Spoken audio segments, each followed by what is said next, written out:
What's up, guys? Welcome back to my channel. If you are watching this video, I'm hoping that you guys have watched my Tulum, Mexico trip vlog. I hope you guys enjoyed it. This is a story time of what happened on our last night there. If this is your first time here, please go ahead and hit that subscribe button. Also turn on your post notifications, the little bell, so that way when I post a video, you guys know about it. And yeah, let's just jump right into the story.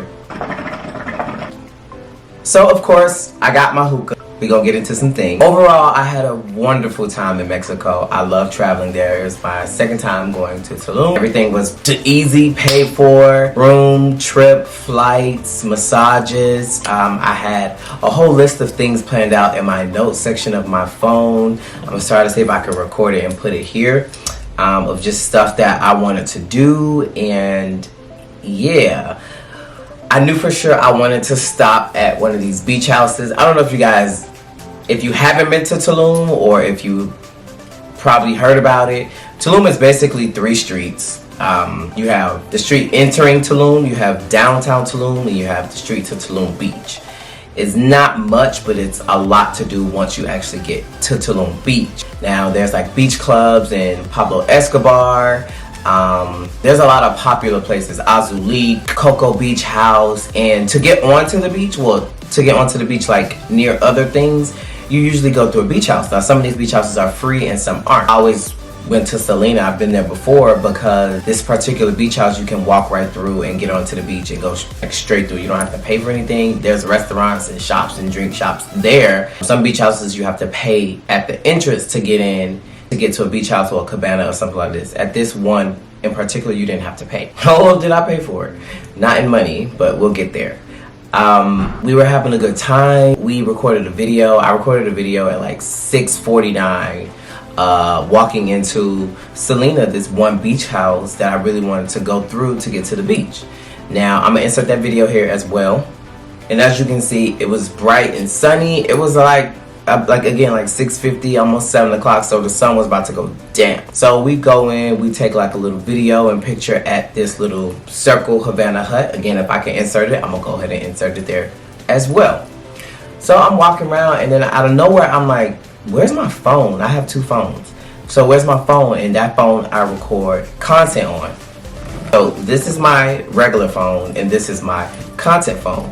Orange case. So I'm like, okay, I can't find this phone. And when I can't find this phone, I'm like, wait a minute, I don't lose stuff. If anybody knows me, I don't lose anything that's like super expensive or very meaningful to me. I try not to lose anything because we're human, mistakes happen, but in particular, do not lose. I just got this phone. I got it specifically for blogging and creating content because in business, I wanted something separate. Plus the camera on this phone is amazing. Portrait mode is amazing, and cinematic mode on the camera is amazing. So I was like, you know, I didn't want to carry this big camera around because it's just, that is too expensive. If I drop it, if I break it, if I lose it, somebody could try to rob me. You know, there's so many aspects of that go into play and why I bought this phone. It's strictly a content phone. I don't even know the number to this phone. Active phone, but if I needed to use it, I can. It works. A few moments later. So I'm like, okay, where's my phone? So I'm walking around, tracking my steps. Teddy's with me. We're looking around, and I'm like, why is there? It's like one guy just floating around, just keeps staring at me. So I'm like, oh, the story's about to just escalate. I'm not even gonna hold y'all. I'm gonna get straight into it. Why is he staring at me? He's watching me. We're walking around. So I'm just like, something says, ask him. Oh, mind you, I've given my number to the people at the front desk. I've like, hey, if you see someone with this phone, go ahead and give me a call at this number, because this is my phone. They have my name. I didn't tell them where I was staying, thank God, but I gave them my name and my number. So I'm walking around trying to find out where this phone is. And, you know, some people are picking up on why they keep coming in and out. I wasn't giving up. We had checked, find my iPhone. It was in this vicinity because this is the only spot we've been. And I just recorded a video at 6:49, so I'm like, it has to be somewhere here. I know I didn't drop it. If I did drop it, if someone picked it up, hopefully they returned it. And I know no one could pickpocket me. I'm just saying, I had my Balenciaga bag. My bag was closed and zipped, and the phone wasn't in that part. So there's no way you can get out of it. Plus I had a whole wallet in there, a Louis Vuitton wallet with cash in it. I feel like if you really wanted to take something, you would take that. Say, fuck it, like, do you know where my phone is? I asked the guy, and he's like, no, I habla English. I don't really speak good English, but I think I may know who have it. And I'm like, show me who has it. Like, he's just waiting, and I'm just like, he's like, but you got to be careful. I think this guy's a narco. So once he said narco, I'm just like, oh shit. Not that I thought it was a bad thing, but I'm also like, okay, I don't know if you guys know what narcos is. Look it up. In my head, a narco is like, true narcos are people who deal with like narcotics, drugs, gangsters. They have like official links and they do shady shit. So that's pretty much what I'm thinking in my head. I'm like, okay, great. So whatever. I go back inside. I tell a lady, I'm like, yo, this guy said a narco may has my phone, and she's like, oh shit, like on the headset. So once she said that, I'm like, okay, it could be serious. It could not be. My adrenaline is rushing at this point. Like, my heart is beating. I'm like, my patience is thinning out, but I'm also like, just keep it calm because you need to get your phone back. It wasn't the fact that it was a phone and like, yeah, I have insurance on my phone, I can get another phone, but it was also the fact that like, everything is flowing. I have so much stuff on this phone that I can't lose right now. My money, I pay my bills from doing content. Like, I have brand reps reaching out to me. I have photos that I've taken on here. Yeah, it's backed up to the cloud, but everything, you know, you gotta, it just was a lot. I wanted my phone, point blank. You know somebody who have it, ask them, hey, can I have my phone back? It's not yours. You can't really do anything with it. So give me my phone back. Whatever, I go into fucking fight or fight. A lot of it was wanting to fight. So I'm not getting back on that flight back home without a fight. And I need my fucking phone. So I'm walking around and I'm like, another guy comes up and he's like, okay, so he said you have to give us $500. I'm like, $500? That's like 25 pesos. He's like, no, 500 US dollars. Yeah, 500 US dollars, you're not getting that. That's more than what it's gonna cost for me to get another phone for insurance purposes. I'm not doing that. It's just, no, it's not gonna happen. It's not going down like that. I want my phone. Give it to me now!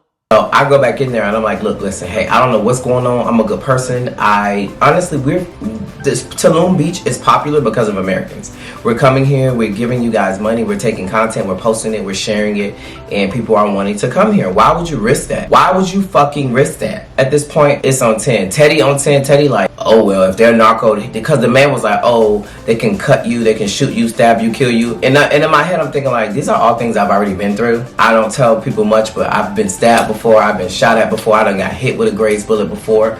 Like, none of this is scaring me. I just want my phone. Like, black. I'm seeing black at this point. So Teddy goes in there. I'm like, Teddy, just calm down because you hype, I'm hype, we both hype. We don't know these people. I can't remember what I said or what I did, but that guy knew that I was playing no games. So he was like, oh, well, just give us the money and we'll give you the phone. First of all, who has my phone? At this point, I don't know who has my phone. They're walking in and out. It's another man came, so now it's three of us standing out here. Me and Teddy, three guys. I'm thinking like, you hit him. In my head, I'm thinking like, who I'm gonna hit first? But I'm also like, where I'm gonna run? Because it's like, who knows? The Mexican police could be out here. I don't want to go to jail in Mexico. So my heart is just beating. I'm on edge.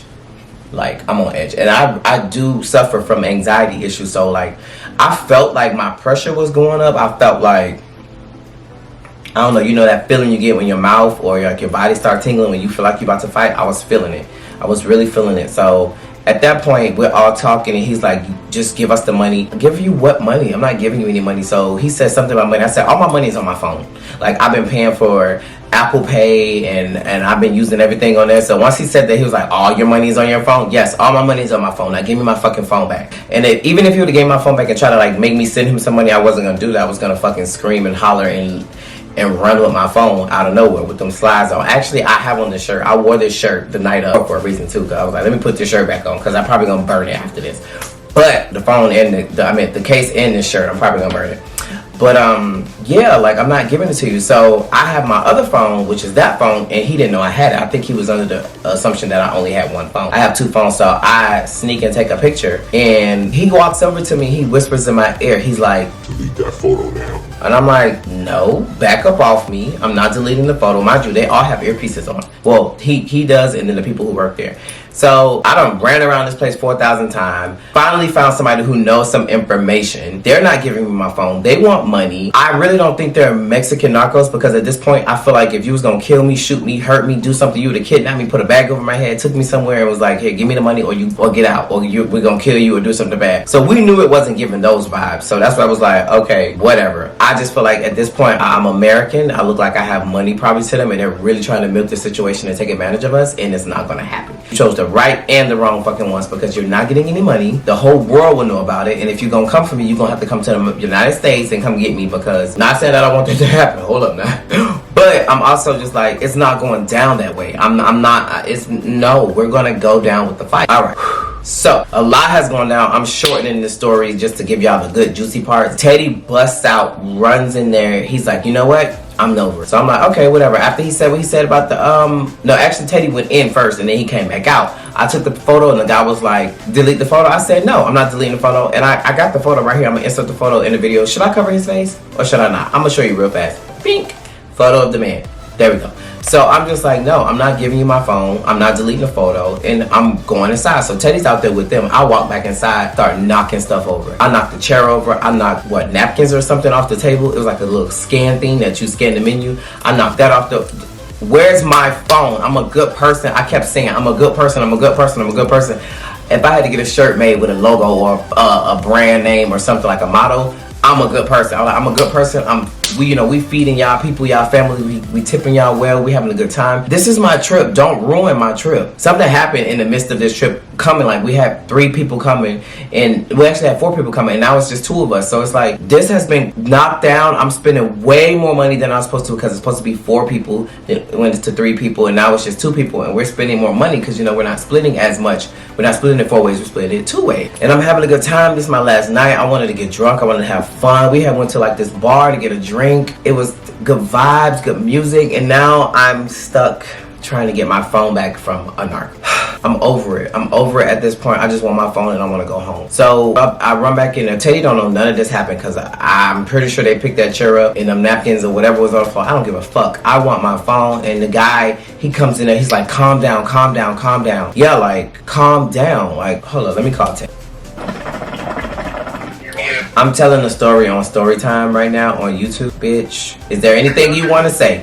What happened? What did I say when I went back inside and I was telling them how I kept saying, "Oh, I'm a good American. I'm a good person." That's not funny because she was supposed to collect. Well, I ain't telling that part yet, but It was like after you got the phone handed to you, you was like, you turned around and you was like, I'm a good person. I'm a good American. How could you fucking do this to me? Like, there's good people out here. I'm a good person. I was like, ooh. Alright, that's enough. Don't embarrass me. I love you. Thank you for being my best friend and being my ride or die for me at that moment. Okay, same. Because one thing about it, We was finna go down, bitch. We was gonna be in jail together. Alright, I'm gonna call you back. alright, bye. Bye. So yeah, Teddy was like, I'm gonna get to the panic attack because I actually had a full-fledged panic attack in Mexico. Yeah, so I guess they started realizing like he's not getting his money back, and I was like, I came up with some bogus shit like, I'm well known in America, everybody's gonna know about this. That girl was like, give him the phone. She said something, and that man came and he handed me the phone. I saw the orange case come to me, and I just, all my emotions, I was like, I'm a good person. Like, I'm like, there are good people out there. We are coming here to have a good time. You shouldn't do this to people. And just like not making them feel bad, but also let them know, like, you can't do this to people. All of y'all are in on this. Like, what the fuck? Like, all of y'all are in on it. So I get the phone and I can't breathe. I'm like, it's getting fuzzy. I'm like about to pass out. And I'm like, the guy was like, are you okay? The girl was like, oh my God, like, what's going on? Like, I'm having a full-fledged panic attack. Like, couldn't breathe. Like, I got my phone and I was like, oh, I was just doing this and couldn't talk. And then we walked out and I almost passed out again. I'm just like, I couldn't breathe. Like, even thinking about it right now is like, my heart is racing because I'm like, why would you do this to I could have died. Now that I think about it, I could have passed out and died in Mexico. And whatever. So I get the phone. We're walking out. I don't trust nobody at this point. The guys across the street who was nice to us, I feel like they all got earpieces. They talking to people. The girl at the front, I walked past her. She was like, did you find your phone? I'm like, yeah, but the motherfucking people and probably you're in on it. Teddy said something like, bitch, you knew about this. And I just was like, let's go. So we running. I call my driver. I'll insert the messages. I'm like, get here now. He said 15 minutes. I was like, if you're not here in 15 minutes, I'm getting another ride home. So we waiting, and finally come, he pick us up, and I tell him in the car, he's like, fuck, why would they do that? People are evil. He's such a nice guy. Alexander was such a nice guy. Like, he went to eat with us. I bought him food. He was nice. Like, that he wanted to give us a tour that night, and I was just like, look, listen, just take us home. I know you're so nice, and I know you want to show us a good time, but at this point, I just want to go home. Mind you, we're on our way home. The police stopped the car on a barricade. Like, it's like you driving through, and me and Teddy put on our seatbelts real fast, and we like looking at the police like, let us go, and they let us go, and then we just Yeah, it was crazy. It was bad. Like, I didn't trust nobody. And I'm not saying don't go to Mexico. I'm not saying don't travel at all, but just be very careful. Be very careful at the situations that you can be put in. I'm glad that we were level-headed. You know, we kept our cool because I honestly wanted to fight everybody on that beat. That lady at the front, I wanted to knock her ass out on the way out. I never wanted to hit a woman before in my life, but I wanted to let her know, like, you can't do this to people. Y'all shouldn't do this to people. So at Selena Beach House in Mexico, Tulum specifically, I'm not telling y'all to go there. I'm just, be careful wherever you go. But definitely there, they're doing some shady stuff there. Shady stuff. And I was going to talk about it. And outside of that, I had a wonderful time in Mexico. I will go back eventually, not now. It's still too fresh for me, but just be careful wherever you travel. Keep your belongings close. Keep your friends and family close. Make sure that you don't leave anything unsupervised, and just have a good time. Like, but don't take advantage of people, whether they come from the United States or wherever they're from. Even if they come here, and y'all don't take advantage of people. It's not fair. It's not right. People are traveling and going places to have a good time. We're in a pandemic. We shouldn't be doing much of this traveling anyway, but just let people live. I can go on and on about all of this stuff. I'm trying my best to remember everything, but I could just, like, it sucked. It really was a very unfortunate situation. I'm so glad I made it back to the United States with all my belongings, including myself and my health and my peace. But I just had to get this story out. So if you guys enjoyed it, go ahead and give this video a big thumbs up. Drop a comment. Let me know if you guys have ever ran into it with the narco. Let me know if you guys have a trip coming up and you need some tips and pointers. I got you. Thanks always, guys. Thank you so much for coming to my channel. And until next time, I'm out.